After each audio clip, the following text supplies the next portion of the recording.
بات ختم کروں. یہ جو قرآن زبانوں پہ ہے، میں پوچھنا چاہتا ہوں کہ قرآن شروع کہاں سے ہوتا ہے؟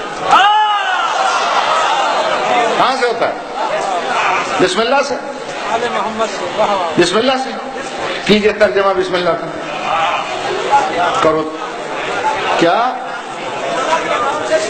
شروع کرتا ہوں کس کے معنی ہے؟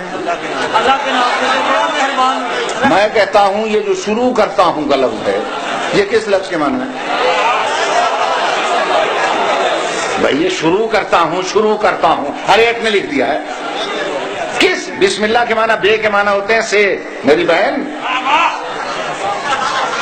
اگر ہوتا کہ اللہ کے نام سے شروع کرتا ہوں تو ہوتا باللہ الرحمن الرحیم.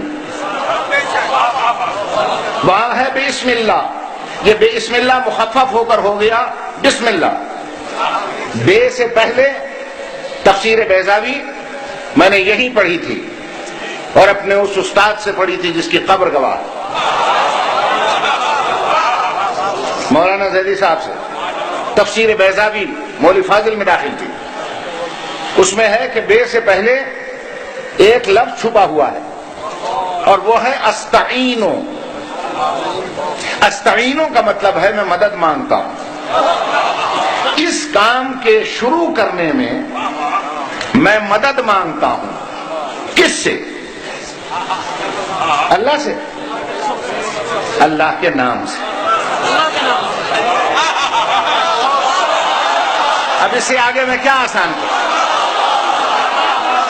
کلیئر کٹ ہے، لمبی چوڑی بات میں کرتا ہی نہیں ہوں. میں مدد مانگتا ہوں اس کام کے شروع کرنے میں. کس سے؟ اللہ کے نام سے. اللہ کے نام سے. اور مولوی تجھے اللہ کی قسم ہے بتا علی اللہ کا نام ہے یا نہیں؟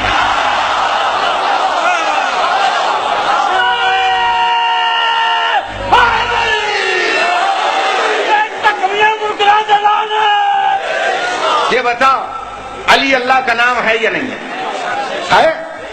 بھائی یہاں دیہات کا زیادہ تر مجمع بیٹھا ہے.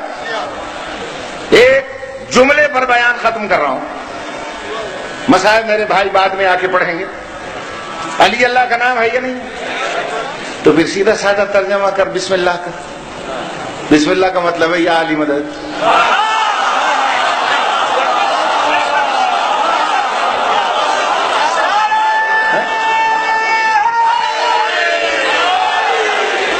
یا علی مدد. پھر کہتے ہیں جی قرآن جو ثابت کرو. ارے قرآن شروع یا علی مدد سے ہوتا ہے. میں کہتا ہوں آج کل کے پڑھے لکھے مولویوں سے رکھیے مولانا ناصر کے سر پہ قرآن.